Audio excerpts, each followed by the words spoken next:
Dalawang salita. Sa isang puting papel na malamig sa kanyang palad, dalawang salita ang nakalimbag sa kulay dugong tinta, tila isang sigaw na hindi niya marinig ngunit kayang-kaya niyang basahin ng paulit-ulit, final demand. Sa ilalim nito, isa pang kapirasong papel, mula sa ibang kumpanya, ngunit may parehong bigat. Notice sa eviction. Parang binuhusan ng nagielong tubig si Celestina, Tina, magsaysay. Napakapit siya sa gilid ng lumang lamisang kahoy na minanapan niya sa kanyang lola, ang parehong mesa kung saan unang iginuhit ang mga pangarap para sa kusina ni lola. Ngayon, ang mesa ring ito ang saksi sa unti-unti nitong pagkamatay. Hinaplos niya ang gaspang ng kahoy, ang mga guhit at marka na palatandaan ng ilang dekadang serbisyo, at napapikit ng mariin. Lola, pasensya na po. Binigo ko kayo. Ang hangin sa maliit na opisina ay tila kumapal, puno ng amoy ng lumang papel at ng bahagyang samyo ng adobo na nagmumula sa kusina. Sa isang sulok, nakasabit ang kupas ng litrato ng kanyang lola, isang matamis na ngiti ang nakapaskil sa mga labi nito, ang mga mata ay nangungusap ng pagmamalaki. Ang ngiting iyon, na dati nagbibigay sa kanya ng lakas, ngayon ay parang isang sundang na humihiwa sa kanyang dibdib. Binitiwan niya ang mga sulat na parabang laso na dumidikit sa kanyang balat. Bumagsak ang mga ito sa sahig, sa tabi ng isang tumpok ng iba pang mga sobreng may mga pulang selyo. Mga bayarin. Utang. Mga paalala ng kanyang kabiguan. Biglang tumunog ang kanyang cellphone, ang ingay nito ay tila isang alarma na gumising sa kanya mula sa isang masamang panaginip. Nakita niya ang pangalan sa screen, Ricky Reyes. Huminga siya ng malalim, pinilit na patatagin ang kanyang boses bago ito sagutin. Attorney Reyes, bungad niya, sinubukang itago ang panginginig sa kanyang bumatong lalamunan. Tina, kumusta? Ang malumanay na boses ng matandang abogado sa kabilang linya. Nakuha mo na ba ang sulat mula sa bangko? At sa may-ari ng lupa? Hindi na kailangan pang sumagot. Ang katahimikan ni Tina ay sapat na. I'm sorry, Hija, malungkot na sabi ni Attorney Reyes. Ginawa ko na ang lahat. Humingi ako ng extension pero matigas na sila. Kung hindi tayo makakabayad sa loob ng 15 araw. Alam ko po, putol ni Tina, ang boses ay basag na. Alam ko po ang mangyayari. Mawawala na ang lahat. Narinig niya ang malalim na pagbuntong hininga ng abogado. Tina, ayokong bigyan ka ng maling pag-asa, pero mayroon akong isang huling baraha. Biglang tumibok ng malakas ang puso ni Tina. Isang huling baraha. Anumang pag-asa, gaano man kaliit, ay kakapitan niya. Ano po yun, attorney? May isang investment firm na nagpakita ng interes sa mga small to medium enterprises na may cultural heritage value. Mga negosyong tulad ng sa iyo, paliwanag ni Attorney Reyes. Ang pangalan nila ay Imperial Holdings. Malaking kumpanya ito, Tina. Napakalaki. Kung papayag silang mamuhunan, hindi lang ang utang mo ang mababayaran, kundi mabibigyan pa nila ng bagong buhay ang kusina ni Lola. Imperial Holdings. Pamilyar ang pangalan, ngunit hindi niya ito mailagay sa isip. Ang mahalaga ay ang sinabi ng abogado. Bagong buhay. Ang mga salitang iyon ay musika sa kanyang pandinig. Isang sinag ng liwanag sa madilim na silid ng kanyang kawalan ng pag-asa. Totoo po ba yan? Halos pabulong niyang tanong. Kausap ko ang isa sa kanilang mga representative kanina. They are very interested. Pero kailangan nilang makausap ang may-ari. Ikaw, Tina. Nais nilang makipagpulong sa'yo bukas din. Bukas na. Ang bilis.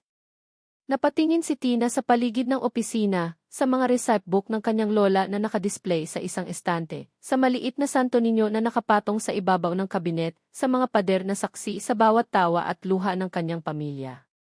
Ito ang lahat sa kanya. Hindi niya ito kayang isuko. Sige po, sagot niya, ang boses ay mas matatag na ngayon, puno ng panibagong determinasyon. Gagawin ko po. Saan at anong oras?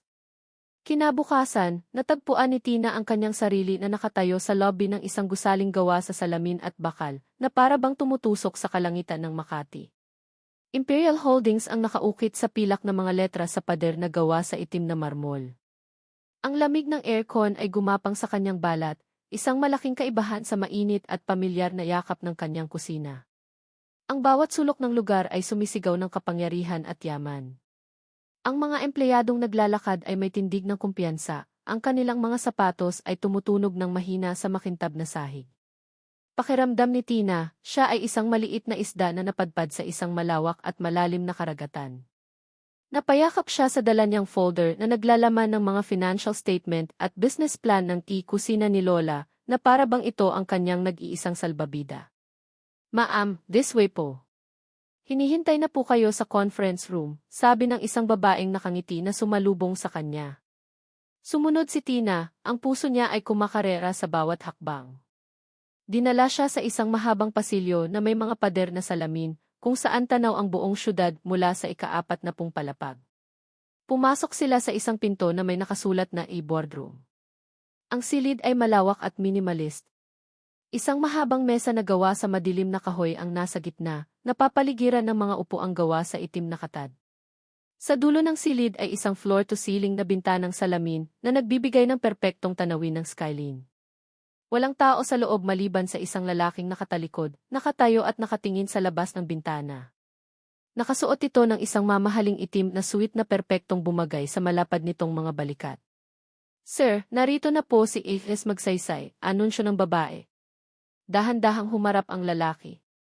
At sa sandaling iyon, tila huminto ang pag-ikot ng mundo ni Tina. Ang hangin ay nawala sa kanyang mga baga. Ang folder na mahigpit niyang hawak ay halos mabitawan. Ang tibok ng kanyang puso, na kanina'y kumakarera sa kaba at pag-asa, ay biglang bumagal at naging mabibigat na kabog sa kanyang dibdib, na para bang isang martilyong pumupukpok sa kanyang mga tadyang. Ang pamilyar na mukha. Ang matangos na ilong. Ang porma ng mga labi na minsan ay kabisado niya ang bawat kurba. Ang mga matang iyon, madilim, malalim at dati naglalaman ng buong kalawakan para sa kanya. Ngunit may nag-iba. Ang dating init sa mga matang iyon ay napalitan ng isang malamig at kalkuladong distansya. Ang kanyang tindig ay mas matikas, mas may otoridad. Ang suot niyang suit ay tila isinukat para lamang sa kanya, sumisigaw ng kapangyarihan na hindi niya kailanman nakita rito noon. Siya nga. Walang duda. Marco. Marco Mixed Imperial. Ang kanyang asawa. Ang dati niyang asawa. Ang pangalan ng kumpanya ay umalingaw sa kanyang isipan, isang malupit na biro na ngayon niya lang naintindihan. Imperial Holdings. Imperial. Paanong hindi niya napagdugtong ang mga ito? Paanong naging ganoon siya kahina, ganoon katanga para hindi makita ang bitag na papasukin niya? Ang sinag ng pag-asa na kanyang pinanghawakan kanina ay biglang naging lason na kumakalat sa kanyang mga ugat. Ito pala ang huling barahan ni Atty. Reyes. Isang kaligtasan na may kasamang tanikala. Ang inaalok sa kanya ay hindi tulong kundi isang pagkutya. Ang taong sisira sa kanya ay siya ring mag-aalok ng tulong para buuin siya muli. Isang kabaliwan.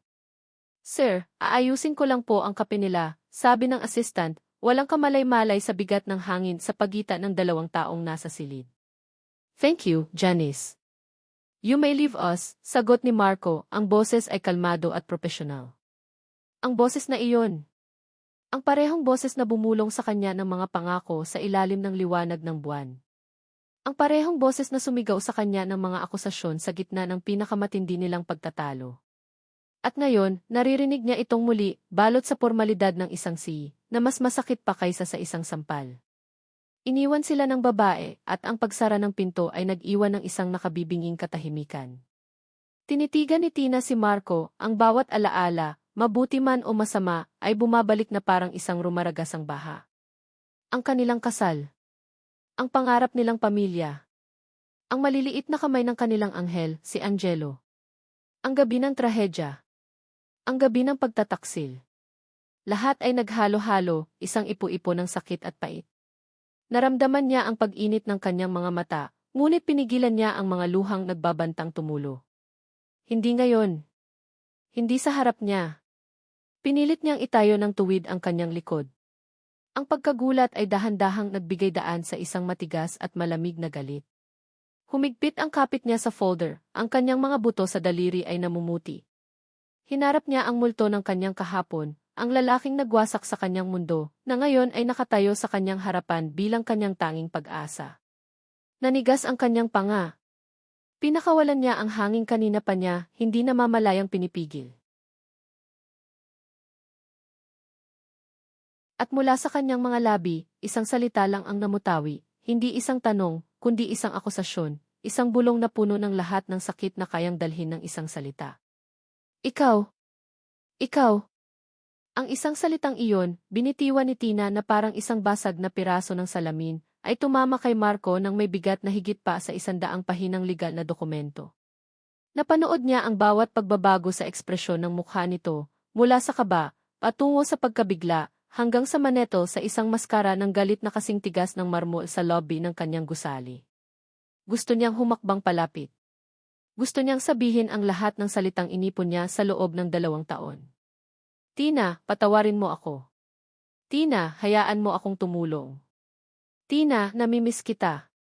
Ngunit nanatili siyang nakatayo sa kanyang pwesto. Ang distansya sa pagitan nila sa malawak na boardroom ay hindi lang ilang metro ng espasyo. Ito ay isang bangit na hinukay ng panahon, ng pighati, at ng mga pagkakamaling hindi na maibabalik pa. Please, have a seat. Jimnas magsaysay, sabi niya, ang kanyang boses ay formal at kontrolado. Isang sandata na ginagamit niya sa negosyo para itago ang anumang bakas ng kahinaan. Ang pagtawag sa kanya ng TFS magsaysay ay parang paglunok ng buhangin, magaspang at hindi natural. Ngunit kailangan niya. Para sa ngayon, kailangan niyang maging si Marco Imperial, ang CEO, at hindi si Migs, ang lalaking nagwasak sa puso nito. Nakita niya ang pag-aatubili sa mga mata ni Tina. Isang bahagi nito ay gustong tumalikod at tumakbo palayo, alam niya iyon. Ngunit nakita rin niya ang pag-igting ng panga nito, ang determinasyon na hindi magpatalo. Dahan-dahan itong umupo sa silyang nasa tapat niya, inilapag ang folder sa mesa na may marahang kalabog na umalinggaw-ngao sa katahimikan. Hindi ko alam na Imperial Holdings pala ang pangalan ng kumpanya mo, sabi ni Tina, ang boses ay malamig at walang emosyon. O dapat kong sabihin ang kumpanya ng pamilya mo.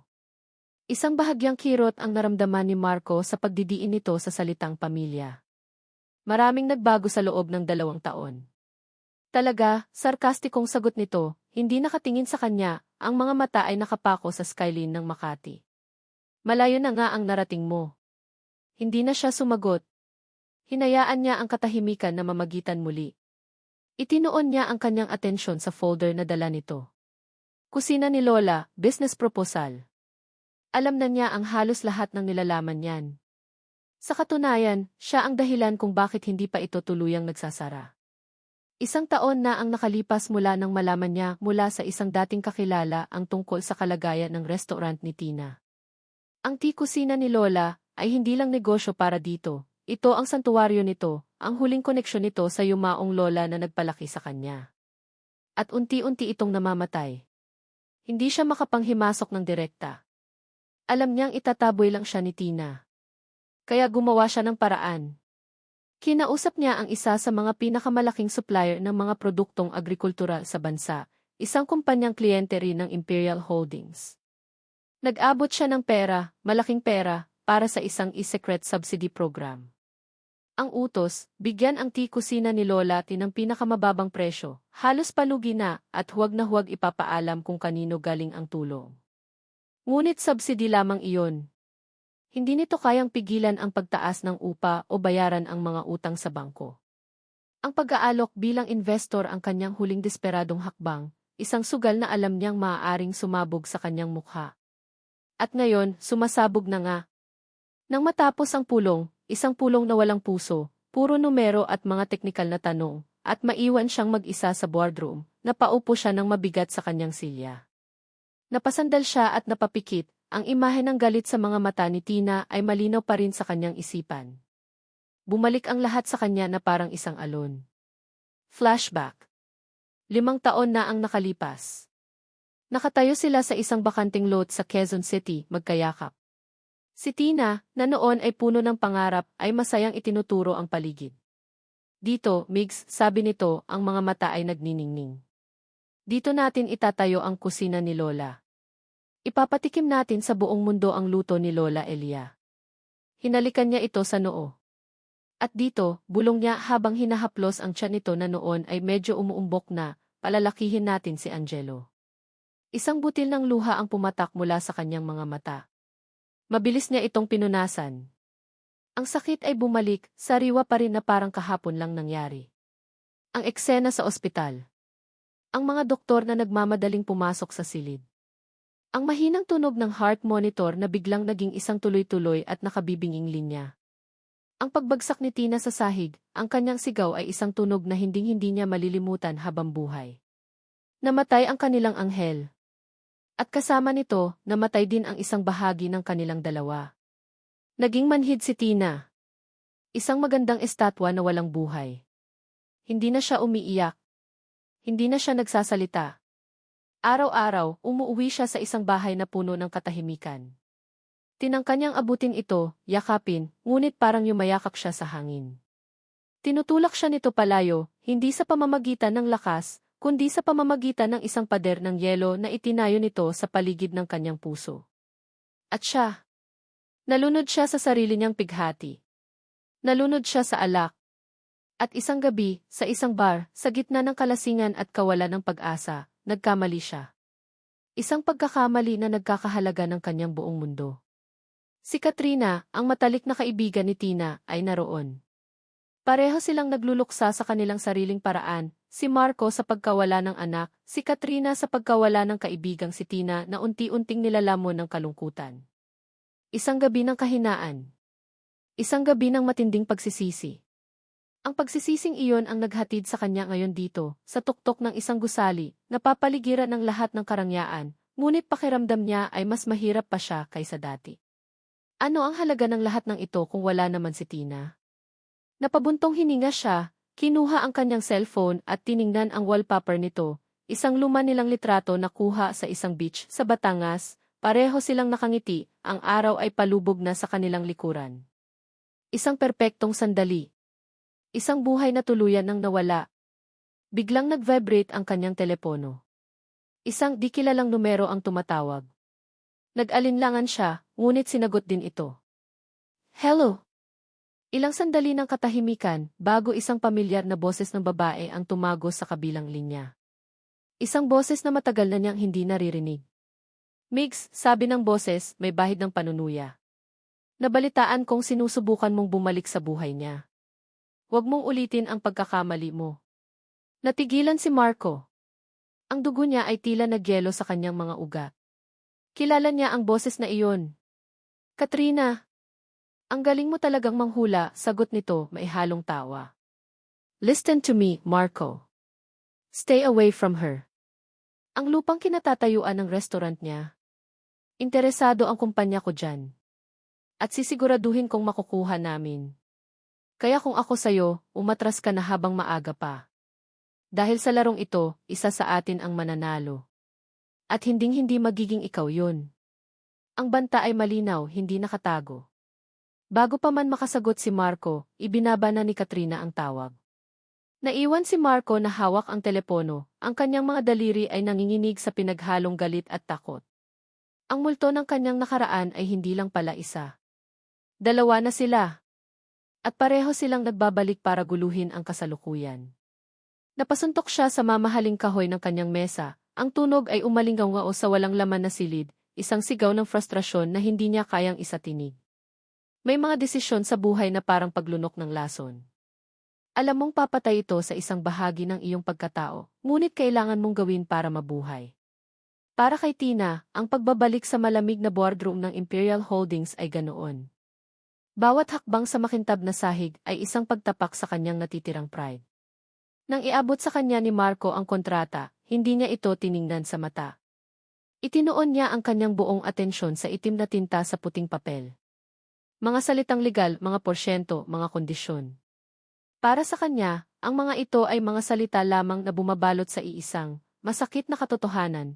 Isinusuko niya ang kontrol ng nag-iisang bagay na mahalaga sa kanya, sa taong sumira ng lahat. Basahin mong mabuti, sabi ni Marco, ang boses ay profesional pa rin. Siguraduhin mong naiintindihan mo ang lahat ng nakasulat. Huwag mo akong ituring na parang tanga, gusto niyang isigaw. Ngunit sa halip tumango lang siya. Kinuha niya ang mamahaling pluma na nakapatong sa mesa. Ang bigat nito sa kanyang kamay ay parang bigat ng buong mundo. Sa ilalim ng linya kung saan nakalimbag ang kanyang pangalan, Celestina Magsaysay, itinigil niya ang kanyang kamay. Napapikit siya. Sa kanyang isipan, nakita niya ang ngiti ng kanyang lola, ang mga kamay nitong kulubot, ngunit puno ng pagmamahal habang tinuturuan siyang magluto. Nakita niya ang munting mukha ni Angelo. Para sa inyo ito, bulong niya sa sarili. Para sa inyo. At sa isang mabilis ngunit mariing galaw, nilagdaan niya ang kanyang pangalan. Isang pirma na selyo ng kanyang pagsuko. Okay, sabi niya, ang boses ay kasing lamig ng hangin sa silid. Ibinaba niya ang pluma at itinulak ang kontrata pabalik sa gitna ng mesa. Inabot ito ni Marco.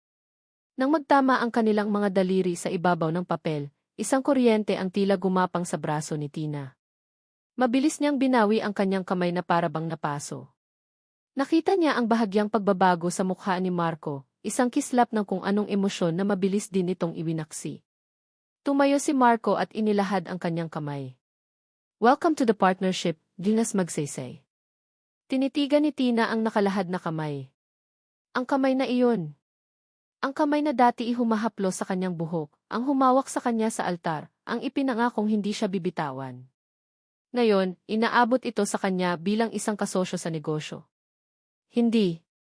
Ngunit ang pagtanggi ay isang luho na hindi niya kayang bayaran. Kaya tinanggap niya ito. Ang kanyang palad ay malamig, ang kay Marco ay mainit. Ang pagdampi ay mabilis at walang emosyon, isang formalidad na kailangang tapusin. Mauuna na ako, Dinis Imperial, sabi niya, sabay talikod. Marami pa akong kailangang gawin sa aking restaurant. Kinabukasan, ang giyera ay lumipat sa teritoryo ni Tina. Pumasok si Marco sa kusina ni Lola, na hindi suot ang kanyang karaniwang itim na suit, kundi isang simpleng dark blue polo shirt at slacks. Ngunit kahit sa simpleng kasuotan, hindi maitatago ang aura ng kapangyarihan na bumabalot sa kanya. Para siyang isang agila na napadpad sa isang pugad ng maliliit na maya. Good morning, bati niya sa mga tauhan na lahat ay natigilan sa kanyang pagdating. Magandang umaga po, sir, sabay-sabay nilang sagot, puno ng paggalang at kaunting takot. I'll be conducting a walkthrough, sabi ni Marco, ang mga mata ay iniikot sa paligid. I need to see the operations firsthand. Sinundan siya ni Tina, ang mga braso ay nakakrus sa kanyang dibdib, isang postura ng depensa. Bawat puna, bawat tanong ni Marco ay parang isang patalim sa kanyang tenga. Ang menu, simula ni Marco, hawak ang isang kopya. Masyadong marami.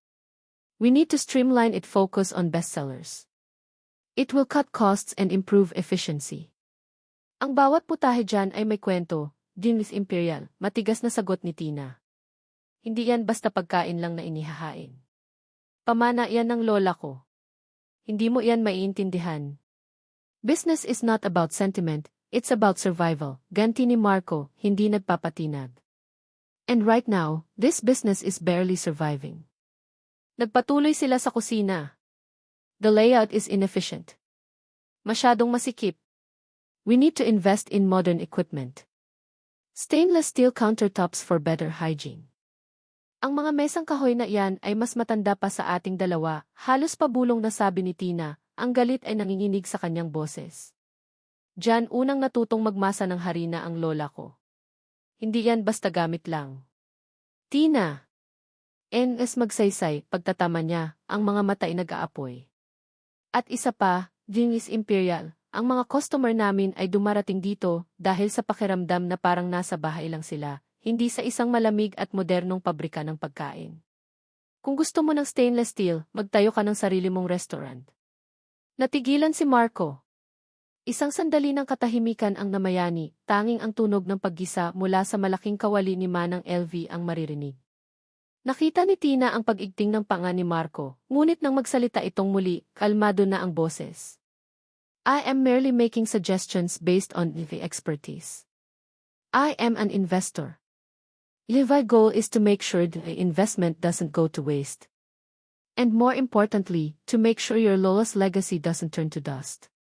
Tumalikod ito at naglakad palabas ng kusina, iniwan si Tina na nanginginig sa pinaghalong galit at hiya.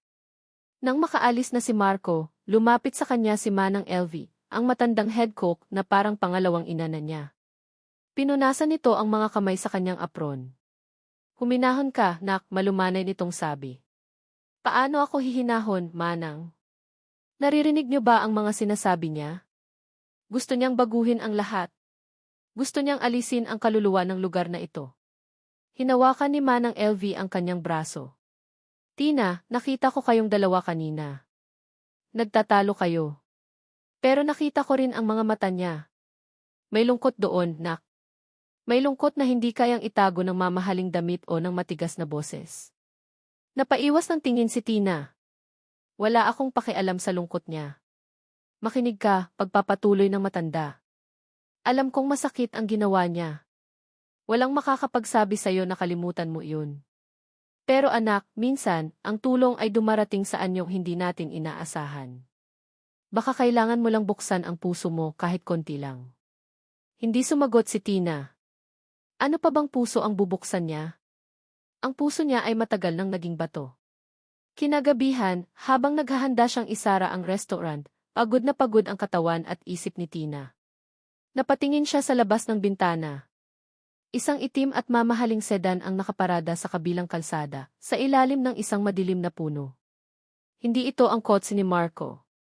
Biglang bumukas ang ilaw sa loob ng kotse. Humigpit ang paghinga ni Tina. Kahit medyo malayo, ang profile ng babaeng nasa driver's seat ay pamilyar. Ang perpektong ayos ng buhok. Ang matangos na ilong. Ang paraan ng paghawak nito sa manibela. Hindi. Si Katrina. Ang dati niyang matalik na kaibigan. Ang babaeng inagaw sa kanya ang lahat. Bakit siya narito? Ano ang ginagawa niya rito? Biglang bumalik ang lahat ng hinala. Magkasama ba sila ni Marco? Pinagtatawanan ba nila siya ngayon? Ang hitulong tiba na ito ay isang malaking palabas. Mabilis na pinatay ng babae ang ilaw at pinaandar ang kotse palayo. Ngunit ang imahe ni Katrina ay naiwang nakatatak sa isipan ni Tina, isang sariwang laso na idinagdag sa luma niyang mga sugat. Pumasok siya sa stockroom sa likod ng kusina, gulong-gulo ang isip. Kailangan niyang mag-isip. Kailangan niyang kumalma. Nagsimula siyang mag-ayos ng mga lumang kahon, isang paraan para ilipat ang kanyang atensyon. Mga lumang resibo, mga lumang menu, mga gamit sa kusina na hindi na ginagamit. Sa isang madilim na sulok, sa ilalim ng tumpok ng mga lumang sako ng harina, may isang kahon na natabunan na ng alikabok. Nakasulat sa gilid nito ang sulat kamay ng kanyang lola, para sa aking apo. Dahan-dahan niyang binuksan ang kahon. Ang puso niya ay tila dinurog. Sa loob, maingat na nakatupi, ay ang mga gamit na binili niya noong nagbubuntis siya kay Angelo. Isang pares ng maliliit na medyas na puti. Isang maliit na bonnet na asul. Isang puting damit pangbuntis na may borda ng maliliit na bulaklak, ang paborito niya. Kinuha niya ang damit. Niyakap niya ito ng mahigpit, idinikit sa kanyang mukha. Ang amoy ng lumang tela ay nagbalik sa kanya sa isang panahong puno ng pag-asa. Ang pakiramdam ng buhay sa loob niya. Ang mga pangarap nila ni Marco. Ang pader na maingat niyang itinayo sa paligid ng kanyang puso ay biglang gumuho. Ang mga luhang matagal na niyang pinigilan ay bumuhos na parang isang sirang dam. Napaupo siya sa sahig, yakap-yakap ang damit, ang kanyang mga balikat ay nanginginig sa bawat hikbi. Ang sakit ng pagkawala, ang pait ng pagtataksil, ang bigat ng kasalukuyan, lahat ay bumuhos ng sabay-sabay. Hindi niya namalayan ang pagbukas ng pinto ng stockroom. Hindi niya narinig ang mga yabag na palapit. Mas magsaysay, naiwan ko lang itong. Natigil ang boses. Dahan-dahan niyang itinaas ang kanyang ulong puno ng luha. Nakatayo sa may pintuan, hawak ang isang folder, ay si Marco. Ang kanyang mukha ay walang ekspresyon ng isang si. Ang nakikita ni Tina ay pagkabigla, kalituhan, at isang bagay na matagal na niyang hindi nakita sa mga mata nito, isang dalisay na bakas ng sakit. Nakita siya ni Marco. Sa kanyang pinakamahina, pinakabasag, at pinakamiserableng kalagayan. Nakatayo si Marco sa may pintuan, ang folder na hawak niya ay tila nawala ng bigat. Ang buong mundo niya ay huminto sa imaheng nasa harapan niya, si Tina, nakaupo sa maruming sahig ng stockroom, yakap-yakap ang isang lumang damit pambuntis, ang kanyang mga balikat ay nanginginig sa bawat hikbi na pilit niyang pinipigilan. Para siyang sinaksak. Sa loob ng 2 taon, ang Tina na kilala niya ay isang pader na hindi matibag-tibag, isang babaeng puno ng galit, ng pride, ng isang malamig na puwersang kayang harapin ang lahat. Ngunit ang babaeng nakikita niya ngayon ay basag. Durog. Ito ang Tina na minahal niya. Ang Tina na nasaktan niya. Ang unang instinct niya ay tumalikod. Umalis. Ibigay dito ang privacy na kailangan nito. Ito ang profesional na dapat gawin. Ngunit hindi gumalaw ang kanyang mga paa. Ang sigaw ng kanyang puso ay mas malakas kaysa sa luhikan ng kanyang isip. Dahan-dahan niyang isinara ang pinto sa kanyang likuran, ang marahang pagklik ng seradura ay tila isang hudyat na hindi na siya atras. Inilapag niya ang folder sa isang malinis na kahon. Hindi niya alam ang sasabihin. Anong salita ang kayang humilom sa ganitong klaseng sugat? Walang perpektong pangungusap para dito. Kaya't hindi siya nagsalita. Sa halip, dahan-dahan siyang umupo sa sahig, ilang talampakan ang layo mula rito. Hindi masyadong malapit para maging banta, hindi rin masyadong malayo para magmukhang walang pakialam. Umupo lang siya roon, sa gitna ng alikabok at katahimikan, at naging saksi sa pighati nito. Ilang minuto ang lumipas. Ang mga hikbi ni Tina ay unti-unting humina, napalitan ng mga malalim na paghinga. Dahan-dahan itong ibinaba ang damit, ngunit hindi pa rin ito tumitingin sa kanya. Bakit ka nandito? Tanong nito, ang boses ay paos at basag, halos isang bulong. Hindi agad nakasagot si Marco. Pinili niyang maging tapat. Naiwan ko ang financial projections. Bumalik ako para kunin. Itinuro niya ang folder na inilapag niya. Hindi ko sinasadyang Hindi na niya tinapos ang sasabihin. Hindi na kailangan. Umalis ka na, sabi ni Tina, ang mga salita ay walang lakas, walang dating katarayan. Pagod na pagod lang. Napatingin si Marco sa damit na hawak nito. Naaalala niya iyon. Iyon ang paborito nitong damit noong buntis ito. Pinili nila iyon nang magkasama sa isang maliit na boutique sa mall, parehong tuwang-tuwa. Isang simpleng puting bestida, ngunit para sa kanila, iyon ang pinakamagandang damit sa buong mundo. Alam mo ba, nagsimula si Marco, ang boses ay malumanay tuwing gabi, noong nasa tiyan mo pa lang siya kinakausap ko siya. Naramdaman niya ang bahagyang paggalaw ni Tina, isang senyales na nakikinig ito. Ikinukwento ko sa kanya ang araw ko. Sinasabi ko kung gaano ako kasabik na makita siya. Ipinapangako ko sa kanya ang lahat. Nadadalhin ko siya sa beach, tuturuan ko siyang magbike, ibibili ko siya ng pinakamalaking sorbetes. Isang butil ng luha ang pumatak mula sa mata ni Marco, isang bagay na hindi niya pinahintulutang mangyari sa harap ng kahit sino sa loob ng 2 taon. Ngunit ngayon, sa harap ni Tina, sa dilim ng stockroom, tila nawala ng saysay ang pagtatago. At noong nawala siya, nagpatuloy siya, ang kanyang lalamunan ay bumabara, pakiramdam ko, nawala rin ang lahat ng pangako ko. Pakiramdam ko, niloko ko siya. Niloko ko kayo. Naging mahina ako, Tina. Naging duwag. Habang ikaw, itinayo mo ang mga pader mo para mabuhay ako, sinira ko ang lahat dahil hindi ko alam kung paano. Sa wakas, dahan-dahang lumingon si Tina. Ang mga mata nito ay pula at namamaga, ngunit sa kauna-unahang pagkakataon, hindi galit ang nakikita niya roon. Kundi isang bakas ng pagkalito. Para bang nakikita nito ang isang Marco na hindi niya inaasahan. Isang Marco na nasasaktan din. Hindi ka kailanman nagsalita tungkol dyan, mahinang sabi nito. Dahil hindi ko alam kung paano pag-amin niya. At dahil pakiramdam ko wala akong karapatan. Katahimikan muli. Ngunit sa pagkakataong ito, hindi ito ang malamig at mabigat na katahimikan ng kanina. May nag-iba. Isang maliit, halos hindi mapansing lamat ang lumitaw sa pader na naghihiwalay sa kanila. Namimiss ko siya, Tina, bulong ni Marco, ang mga salita ay puno ng lahat ng sakit na kinimkim niya. Araw-araw. Nakita niya ang pagtulo ng isa pang luha mula sa mga mata ni Tina. Ngunit sa pagkakataong ito, hindi ito luha ng galit. Ito ay luha ng pinagsasaluhang pighati. Kinabukasan, dinalaw ni Marco ang isang lugar na matagal na niyang iniiwasan. Isang tahimik na sementeryo sa labas ng syudad. Dala ang isang bungkos ng puting bulaklak, naglakad siya sa mga hanay ng mga lapida hanggang sa marating niya ang isang maliit na puntod sa ilalim ng isang puno ng kalatsutsi. Angelo of Imperial. Our beloved angel. Lumuhod si Marco at inilapag ang mga bulaklak. Hinaplos niya ang malamig na marmol. Hi, champ, simula niya, ang boses ay nanginginig. Sorry kung ngayon lang ulit nakadalaw si Daddy. Naging abala lang. Pero hindi ibig sabihin na nakalimutan kita, ha? Ngumiti siya ng malungkot. Alam mo ba, ang mommy mo nakita ko siya ulit. Matigas pa rin ang ulo, tulad ng dati. Pero matatag siya, Angelo. Sobrang tapang niya. Sana maging kasing tapang niya ako. Tinutulungan ko siya ngayon sa restaurant ni Lola Elia mo. Sigurado akong matutuwa ka sa adobo niya. Sana matikman mo.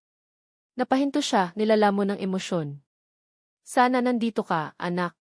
Sana pareho naming nagawa ng tama. Matapos ang ilang sandali ng tahimik na pag-uusap sa kanyang anak, tumayo si Marco, ang kanyang desisyon ay buo na. Mayroon pa siyang isang demonyong kailangang harapin. Natagpuan niya si Katrina sa isang mamahaling coffee shop sa Giz, abala sa kanyang laptop. Ang pagdating ni Marco ay hindi nito ikinagulat. Tila inaasahan na niya ito. Marco, bati nito, isinasara ang laptop. I knew you'd come.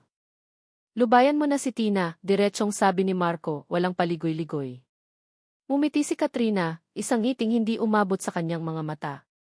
Bakit? Dahil bumabalik ka na sa kanya? Migs, huwag tayong maglokohan. Alam nating pareho na tapos na kayo. Sinubukan nyo na. Hindi gumana.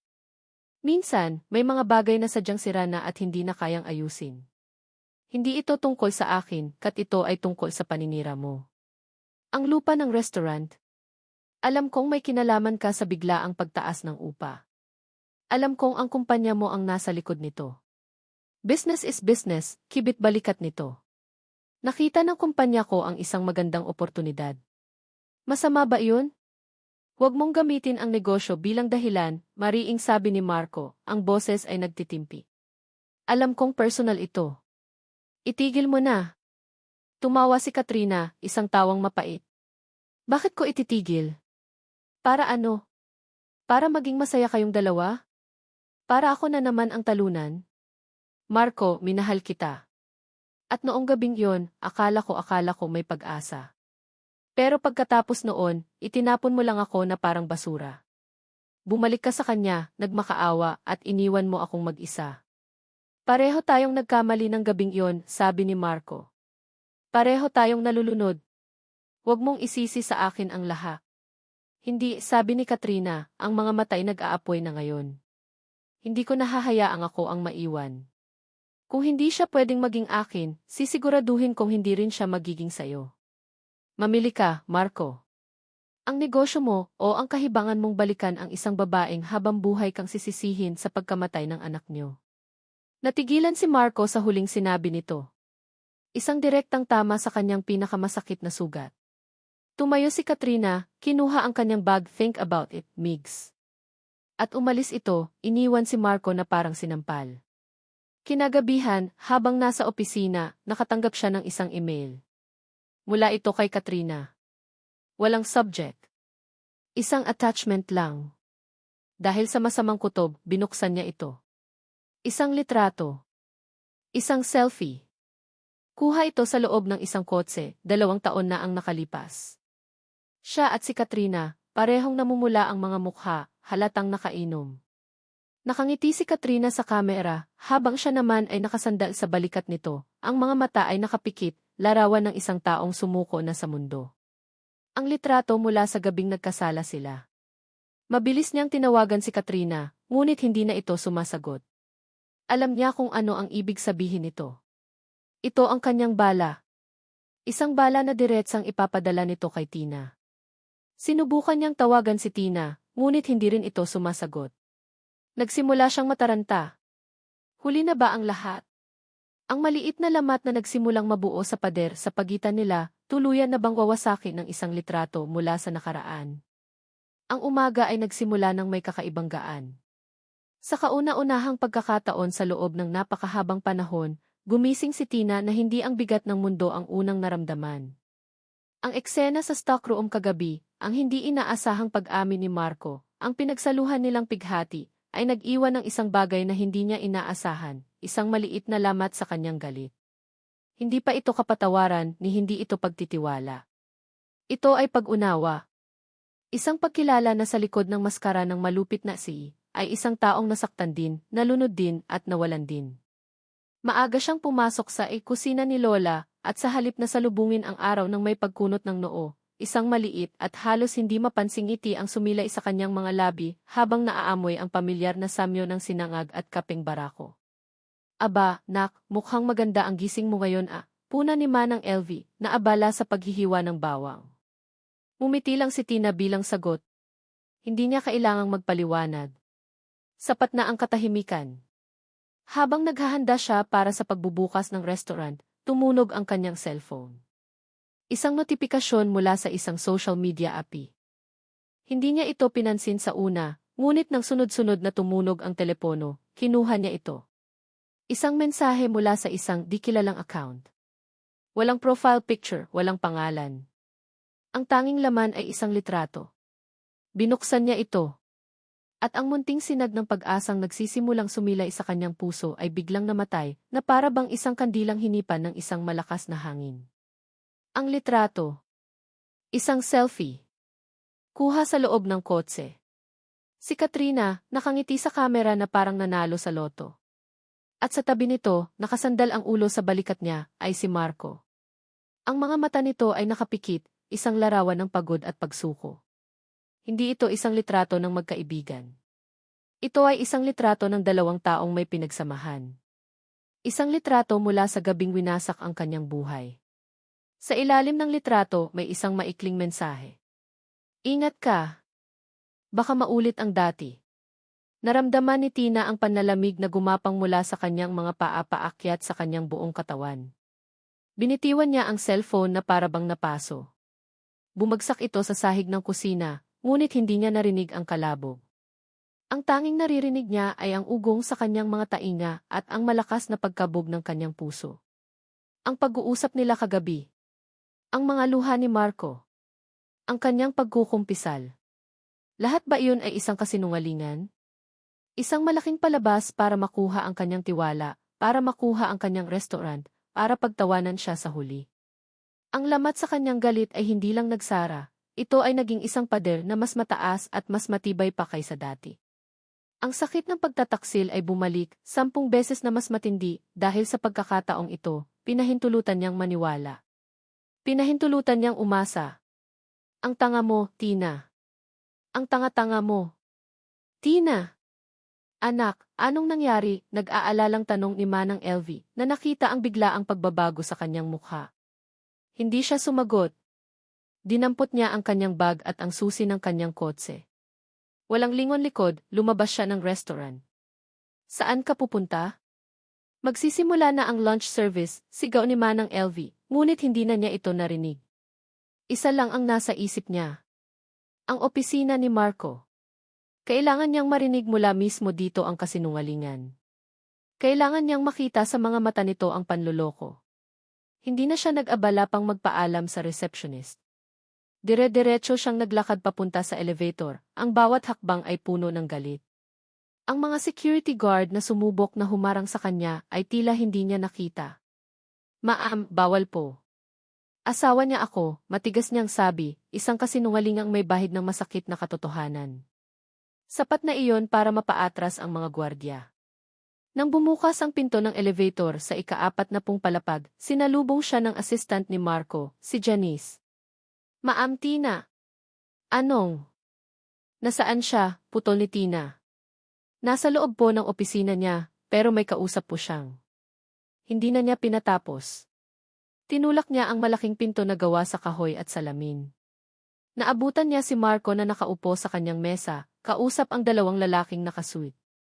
Lahat sila ay napalingon sa kanya, gulat. Excuse me, sabi ni Marco sa kanyang mga bisita, bago tumingin kay Tina, ang kanyang mga mata ay puno ng pag-aalala at pagkalito. Tina! Anong problema? Tumawa si Tina, isang tawang walang saya. Isang tawang puno ng pait. Anong problema, ulit niya. Ang problema, James Imperial, ay isa kang napakagaling na aktor. Napakagaling. Tumayo si Marco. Gentlemen, if you could please excuse us for a moment. Mabilis na nagsitayuan ang dalawang lalaki at lumabas ng opisina, isinara ang pinto sa kanilang likuran. Nang silang dalawa na lang, hinarap siya ni Marco. Tina, anong nangyayari? Pinagtitinginan ka ng mga tao sa labas. Wala akong pakialam sa mga tao mo, sigaw niya, ang boses ay nanginginig sa galit. Wala akong pakialam sa kumpanya mo. Ang gusto kong malaman ay kung gaano katagal niyo na akong pinaglalaruan. Gaano katagal niyo na akong ginagawang tanga? Ano bang sinasabi mo? Inilabas niya ang kanyang cellphone, binuksan ang litrato, at ibinato ito sa mesa. Ito ang sinasabi ko. Nakita ni Marco ang litrato. Ang kulay ay nawala sa kanyang mukha. Tinahayaan mo akong magpaliwanag. Magpaliwanag, muli siyang tumawa. Ano pa ang ipapaliwanag mo? Na iyong pag-iyak mo kagabi, yung mga kwento mo tungkol kay Angelo, lahat yun kasama sa script. Kasabot mo ba siya sa lahat ng ito? Pareho ba kayong natutuwa ngayon dahil nakuha niyo na ang gusto niyo? Ang restaurant ko. Ang pride ko. Hindi, Tina, hindi totoo yan. Pinadala niya yan para sirain tayo. Sirain tayo? Walang tayo, Marco. Matagal mo nang sinira iyon. Ang bawat salita ay isang bala na tumatama sa kanya, ngunit hindi siya nagpapatalo. Kailangan niyang ilabas lahat. Sinungaling ka. Hanggang ngayon, niloloko mo pa rin ako. Akala ko may nagbago. Akala ko may katotohanan sa mga sinabi mo. Pero pareho ka pa rin. Parehong-pareho ka pa rin sa lalaking pinili ang ibang babae kaysa sa asawa niyang nagluluksa. Tina, please, makinig ka di. Hindi, sigaw niya, at sa sobrang galit at sakit, isang alon ng pagkahilo ang biglang bumalot sa kanya. Napakapit siya sa gilid ng mesa. Ang mga ilaw sa opisina ay biglang naging sobrang liwanag. Ang mga tunog ay naging malayo. Kasabay nito, nag-vibrate ang kanyang cellphone sa mesa. Isang tawag mula kay Manang LV. Sa gilid ng kanyang mata, nakita niya ang sunod-sunod na mensahe na pumapasok. Mga komento. Mga shares. Mga angry emoticons. Tina! Narinig niya ang boses ni Marco, puno ng pag-aalala. Anong nangyayari sa'yo? Namumutla ka. Isang bagong alon ng krisis ang sumalpok sa kanya, mas malakas kaysa sa personal niyang sakit. Isang malisyosong food review tungkol sa kusina ni Lola, naglalarawan ng maduming kusina, panis na pagkain, at masamang serbisyo. Lahat ay kasinungalingan ay nagiging viral online. Ang paninira ni Katrina. Hindi lang sa kanya, kundi sa pamana ng kanyang lola. Ang bigat ng lahat, ang pagtataksil, ang galit, ang stress sa negosyo, ang pisikal na pagod ay biglang naging napakabigat. Ang kanyang paningin ay nagsimulang magdilim sa mga gilid. Ang lakas sa kanyang mga tuhod ay biglang nawala. Ang huli niyang nakita bago siya lamunin ang kadiliman ay ang takot sa mga mata ni Marco habang sumisigaw ito ng kanyang pangalan. Tina! At pagkatapos wala na. Tina! Ang sigaw ni Marco ay umalinggaw sa kanyang mamahaling opisina, ngunit ang tunog ay tila nagmula sa malayo. Ang buong mundo niya ay nag-slow motion. Nakita niya ang pagpikit ng mga mata ni Tina, ang pagkawala ng kulay sa mga labi nito, at ang pagbagsak ng katawan nito na parang isang manikang nawala ng tali. Sa isang iglap, nawala ang nawala ang bilyonaryo. Ang natira ay si Migs, isang lalaking ang buong kaluluwa ay nasisindak sa takot. Bago pa man bumagsak si Tina sa sahig, nasalo na niya ito. Ang bigat nito sa kanyang mga braso ay parehong totoo at surreal. Ang init ng balat nito ay mabilis na nawawala, napapalitan ng isang nakakakilabot na panlalamig. Janice! Call an ambulance, sigaw niya, ang boses ay basag sa takot. Ngunit sa kanyang isip, isang mas mabilis na desisyon ang nabuo. Masyadong matagal ang ambulansya. Bawat segundo ay mahalaga. Buong ingat ngunit mabilis niyang binuhat si Tina. Ang mga ulo ng kanyang mga empleyado ay nagtitinginan habang dumaraan siya sa pasilyo. Ang kanilang mga bulungan ay parang mga bubuyog na hindi niya maintindihan. Wala siyang pakialam. Ang tanging mahalaga ay ang babaeng nasa kanyang mga bisig. Ang mukha nito ay maputla na parang papel, ang paghinga ay mababaw. Huwag ngayon, please. Huwag kang bibitaw, Tina. Parang awa mo na. Ang biyahe papuntang ospital ay isang pagsubok sa kanyang katinuan. Ang isang kamay ay nasa manibela, ang isa ay nakahawak sa kamay ni Tina, na para bang sa pamamagitan ng paghawak dito ay maibibigay niya ang sarili niyang lakas. Bawat pulang ilotrapiko ay isang torture. Bawat busina ay isang dagdag na kaba sa kanyang dibdib. Ang kasalanan ay parang laso na gumagapang sa kanyang mga ugat. Kasalanan ko to, lahat ng ito, kasalanan ko. Pagdating sa emergency room, isinigaw niya ang pangalan nito. Mabilis na lumapit ang mga nurse na may dalang stretcher. Habang inililipat nila si Tina, isang sandaling nabitawan niya ang kamay nito, at sa sandaling iyon, naramdaman niya ang isang matinding pag-iisa. "Sir, hanggang dito na lang po muna kayo," sabi ng isang nurse, bago isara ang mga pintong naghihiwalay sa kanila. Naiwan siyang nakatayo sa isang malamig at puting pasilyo, ang amoy ng antiseptiko ay tumatago sa kanyang ilong. Napasandal siya sa pader, ang kanyang mga tuhod ay nanginginig. Ang kanyang mamahaling polo shirt ay lukot, ang kanyang buhok ay gulo. Para siyang isang taong natalo sa isang laban na hindi niya alam kung paano sisimulan. Walang silbi ang kanyang pera. Walang silbi ang kanyang kapangyarihan. Dito, siya ay isang ordinaryong taong naghihintay, nagdarasal, at nasisindak sa takot. Ang bawat pagdaan ng minuto ay parang isang oras. Ang bawat tiktak ng orasan sa pader ay isang martilyong pumupukpok sa kanyang sentido. Paulit-ulit na naglalaro sa kanyang isipan ang nangyari, ang galit sa mga mata ni Tina, ang litratong ibinato nito, ang sarili niyang mga kasinungalingan at mga lihim. Itinulak niya ito sa bingit. At ngayon, baka tuluyan na itong nahulog. Isang doktor ang lumabas mula sa mga pintong iyon. Agad na napatayo si Marco. "Dulcie, kumusta siya?" "Kumusta ang asawa ko?" tanong niya, ang salitang ki-asawa ay lumabas ng natural, isang katotohanang kinikilala ng kanyang puso, kahit hindi na ito totoo sa papel. Tiningnan siya ng doktor, ang mukha ay seryoso. "Your wife is stable now, Miss Imperial. She collapsed due to extreme physical and emotional stress. Her blood pressure dropped significantly. We've given her fluids and she's resting." Nakahinga ng maluwag si Marco. "Salamat sa Diyos. Pwede ko na ba siyang makita?" "In a moment. But there's something else," sabi ng doktor, ang kanyang tono ay nagbago, naging mas maingat. Kinabahan muli si Marco. "Ano po iyon, Doth? May komplikasyon ba?" Tinitigan siya ng doktor ng diretso sa mata. Ang mga sumunod na salita nito ay tila nagpabagal muli sa pag-ikot ng mundo. "Miss Imperial, your wife, she's pregnant." Natigilan si Marco. Para siyang nabingi. "Ano po?"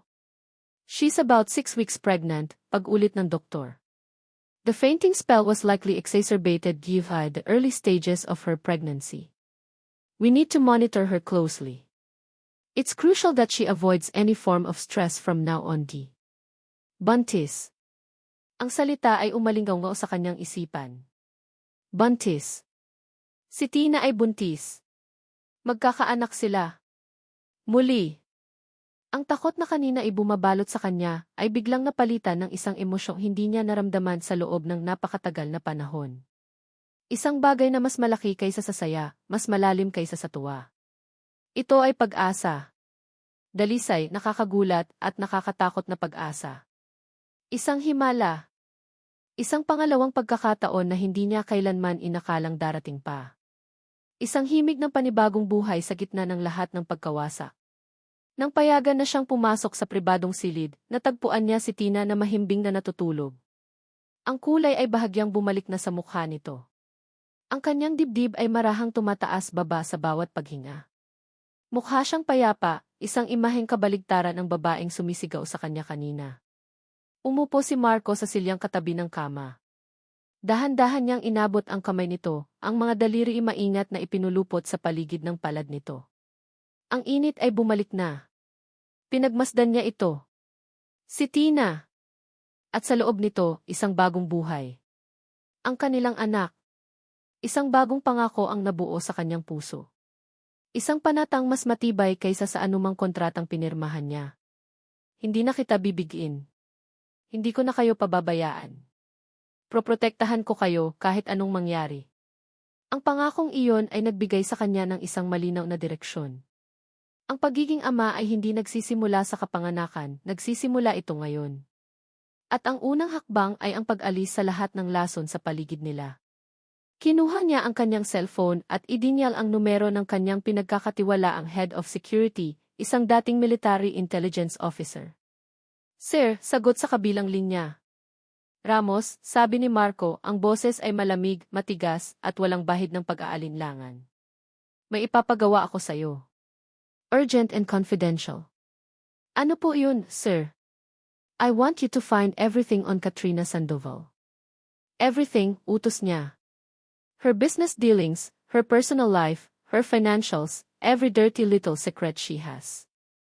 Gamitin mo lahat ng resources. I want a full report on Isva desk in 24 hours. Understood. Understood, sir. And Ramos, dagdag niya. Make her life difficult. Legally. I want her to be so busy putting out her own fires that she won't have time to breathe, let alone bother anyone else. Consider it done, sir. Ibinaba niya ang tawag. Ang isisi ay bumalik, hindi para magpalago ng yaman, kundi para maging isang tagapagtanggol. Isang leon na handang pumatay para sa kanyang pamilya. Marahan niyang ibinalik ang kanyang atensyon kay Tina. Hinaplos niya ang buhok nito, inalis ang ilang hibla na tumatakip sa mukha nito. Sa sandaling iyon, dahan-dahang iminulat ni Tina ang kanyang mga mata. Nagtagpo ang kanilang paningin. Nakita ni Marco ang pagkalito sa mga mata nito na mabilis na napalitan ng alaala ng kanilang pag-aaway. Marco T. Live, huwag ka munang magsalita, sabi niya, ang boses ay malumanay. Magpahinga ka lang. Ngunit hindi ito nakinig.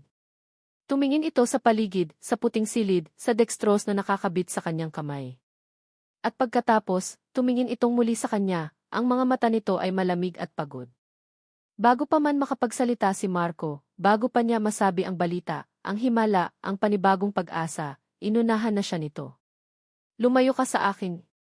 Sabi ni Tina, ang boses ay mahina ngunit matatag, bawat salita ay isang patalim na tumusok sa puso ni Marco. At sa magiging anak ko. Ang katahimikan sa loob ng puting silid ng ospital ay maisariling bigat. Si Tina ay nakahiga, ang isang kamay ay nakapatong sa kanyang patagpang tiyan, na para bang sa pagdikit lamang nito ay mapoprotektahan niya ang munting lihim sa kanyang sinapupunan. Buntis ako. Ang mga salita ay paulit-ulit na umuulit sa kanyang isipan, hindi bilang isang masayang balita, kundi bilang isang komplikasyon, isang panibagong bigat sa kanyang mga balikat. Paano siya magsisimulang muli kung mayroon siyang isang permanenteng ugnayan sa lalaking dahilan ng lahat ng kanyang sakit? Dumating si Manang LV, dala ang isang maliit na bag ng mga damit at isang termos ng mainit na sabaw.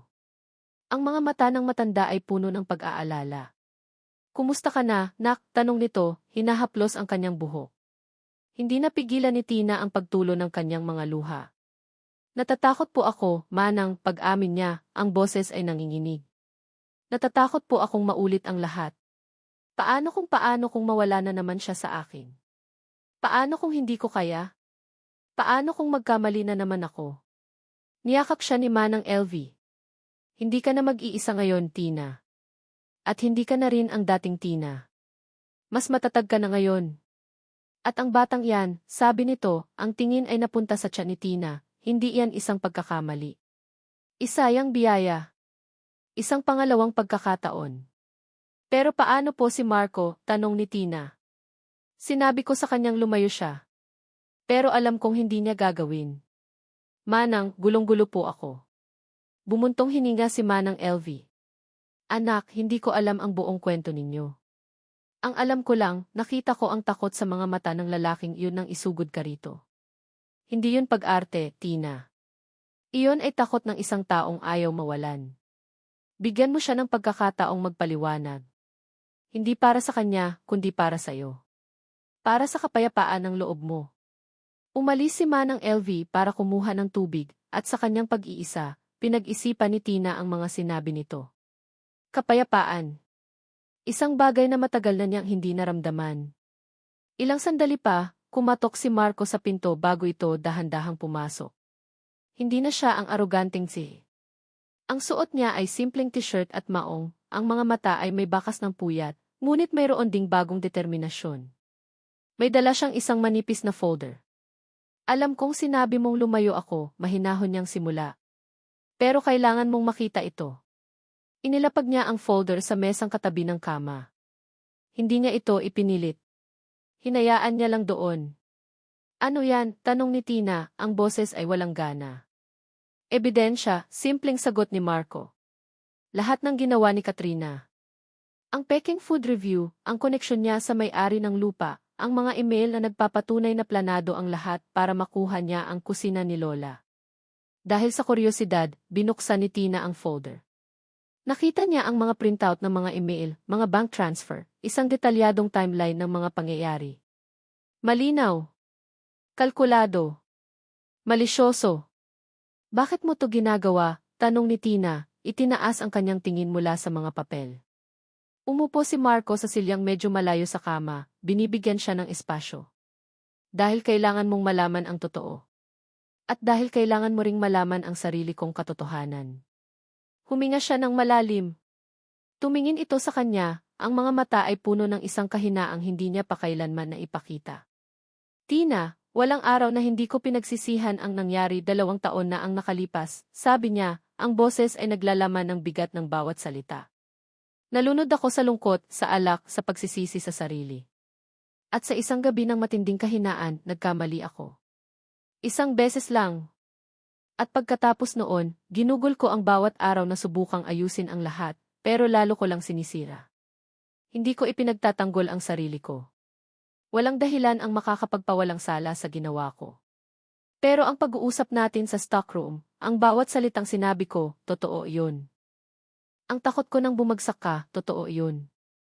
Ang pag-aalok kong tulungan ang restaurant iyon ay dahil sa loob ng 1 taon, palihim na kitang tinutulungan. Ako ang dahilan kung bakit hindi ka binibigyan ng mataas na presyo ng supplier mo. Dahil hindi ko kayang makitang mawala sa'yo ang huling alaala ng lola mo. Natigilan si Tina.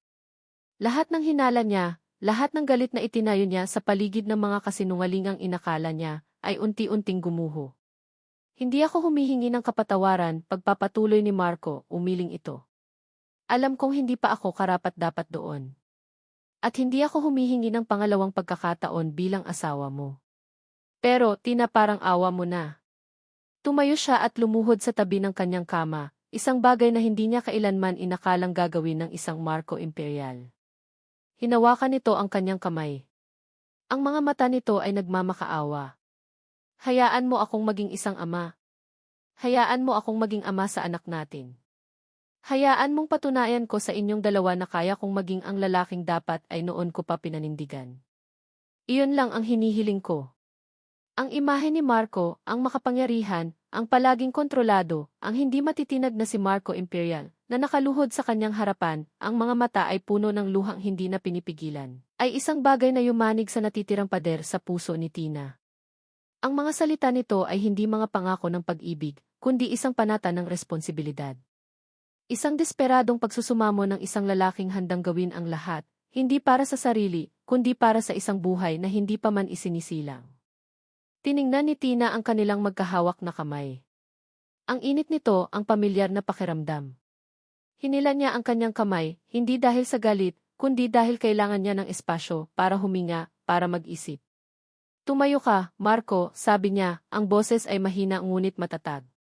Sumunod ito, umupo muli sa silya, ang mga mata ay nakapako sa kanya, naghihintay ng kanyang hatol. Hindi ko alam, pag-amin ni Tina. Hindi ko alam kung kaya kong magtiwala ulit. Hindi ko alam kung kaya kong kalimutan ang sakit. Pero napahinto siya, ang isang kamay ay muling napunta sa kanyang tiyan. Pero may isang bagay na alam ko. Ang anak ko, ang anak natin, karapat-dapat siyang magkaroon ng ama. Karapat-dapat siyang maramdaman na buo ang pamilya niya, sa paraang hindi natin naibigay kay Angelo. Isang butil ng luha ang pumatak mula sa mata ni Marco, ngunit sa pagkakataong ito ay luha ng ksnet, pasasalamat. Subukan natin, sabi ni Tina. Hindi bilang mag-asawa. Hindi pa. Subukan natin bilang mga magulang. Bilang 2 taong may iisang layunin, ang kapakanan ng batang ito. Walang sumbatan. Walang pait. Magsimula tayo doon. Tumango si Marco, hindi makapagsalita, tila natatakot na kung magbibitiw siya ng salita ay maglalaho ang sandaling iyon. Ang simpleng di subukan natin ay sapat na. Para sa ngayon, iyon na ang lahat. Ilang buwan ang lumipas. Ang kusina ni Lola ay hindi lang nakabangon, ito ay muling sumikat. Ang mga pagbabagong iminungkahi ni Marco, na nooy tinutulan ni Tina, ay ipinatupad ng may kompromiso. Napanatili ang kaluluwa ng lumang kusina, ngunit dinagdagan ito ng modernong kahusayan. Ang mga lumang kahoy na mesa ay nirestore, hindi pinalitan. Ang menu ay na-streamline, ngunit ang mga pamanang putahe ay nanatiling bida. Ang lugar ay naging simbolo ng kanilang relasyon, isang pagsasanib ng luma at bago, ng tradisyon at pagbabago, ng nakaraan at ng hinaharap. Nakatayo si Tina malapit sa bintana, pinagmamasdan ang mga customer na masayang kumakain. Ang kanyang tiyan ay malaki na at kapansin-pansin sa ilalim ng suot niyang maluwag na bestida. Naramdaman niya ang isang marahang sipa mula sa loob. Napangiti siya.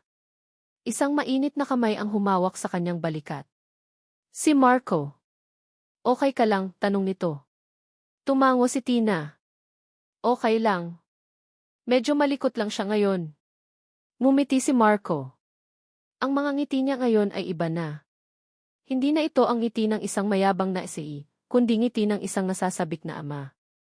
Sa loob ng ilang buwan, tinupad niya ang kanyang pangako. Nandoon siya sa bawat check-up. Siya ang bumibili ng mga pagkain na pinaglilihian ni Tina. Siya ang matyagang nagmamasahe ng mga binti nito tuwing gabi. Hindi siya humihingi ng higit pa sa kung ano ang ibinibigay ni Tina.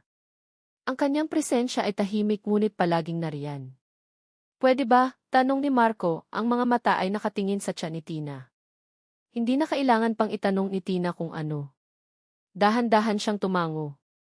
Buong ingat na inilapat ni Marco ang kanyang palad sa umbok ng tiyan ni Tina. Nang makaramdam siya ng isa pang sipa, isang tawang puno ng purong kagalakan ang kumawala sa kanyang mga labi. Hi, baby, bulong niya sa tiyan ni Tina. Si Daddy to, hinihintay ka na namin. Tumingin si Tina sa kanilang dalawa, ang kamay ni Marco sa kanyang tiyan, ang sinag ng hapon na tumatama sa kanilang mga mukha. Ang galit ay matagal nang napalitan ng pagtanggap. Ang sakit ay unti-unting nahihilom, napapalitan ng isang maingat, ngunit lumalagong pagmamahal. Hindi pa perpekto ang lahat. May mga peklat pa rin na hindi na kailanman mabubura. Ngunit habang nakatayo sila roon, sa gitna ng restoran na kanilang pinagsikapang buhayin, napagtanto ni Tina na ang tahanan ay hindi isang lugar. Ito ay isang pakiramdam.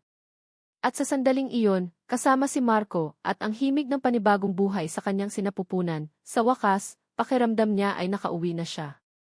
Nakatayo sila, magkatabi, hindi pa rin magkahawak kamay bilang magkasintahan, ngunit bilang magkasama sa isang bagong paglalakbay. Nakatingin sila sa bukas na pinto ng restaurant, isang simbolo ng isang marupok, ngunit bagong simula, habang ang araw ay dahan-dahang lumulubog, isang pangako ng isang panibagong pagsikat kinabukasan. At dito nagtatapos ang kwento ni Tina at Marco. Maraming salamat sa inyong walang sawang pagsubaybay at pakikinig. Ang samahan ninyo sa bawat kabanata, sa bawat luha at ngiti ni Tina at Marco, ang siyang nagbigay buhay sa kanilang kwento. Habang isinusulat ko ang kanilang paglalakbay, naramdaman ko rin ang kanilang pighati, ang kanilang galit, at higit sa lahat, ang kanilang pag-asa. Dahil ang kwento ni Tina at Marco ay hindi lamang tungkol sa isang nasirang pag-ibig. Ito ay kwento ng pagpapatawad, hindi lamang sa iba, kundi lalo na sa ating mga sarili. Ito ay tungkol sa paniniwalang kahit gaano pa kadilim ang kahapon, laging may pangako ng panibagong pagsikat ng araw. Ito ay isang paalala na ang tunay na pag-ibig ay hindi kawalan ng mga pagkakamali, kundi ang kakayahang muling bumangon, muling magtiwala, at muling umibig, kahit pa may mga peklat na. Sana'y napulutan ninyo ng inspirasyon ang kanilang kwento. Ano ang pinakapumatak na aral para sa inyo? Anong eksena ang hinding-hindi ninyo malilimutan? Ibahagi ninyo sa amin ang inyong mga saloobin sa comment section. Hanggang sa muli nating pagkikita sa susunod na kwento. Muli, mula sa puso, maraming salamat.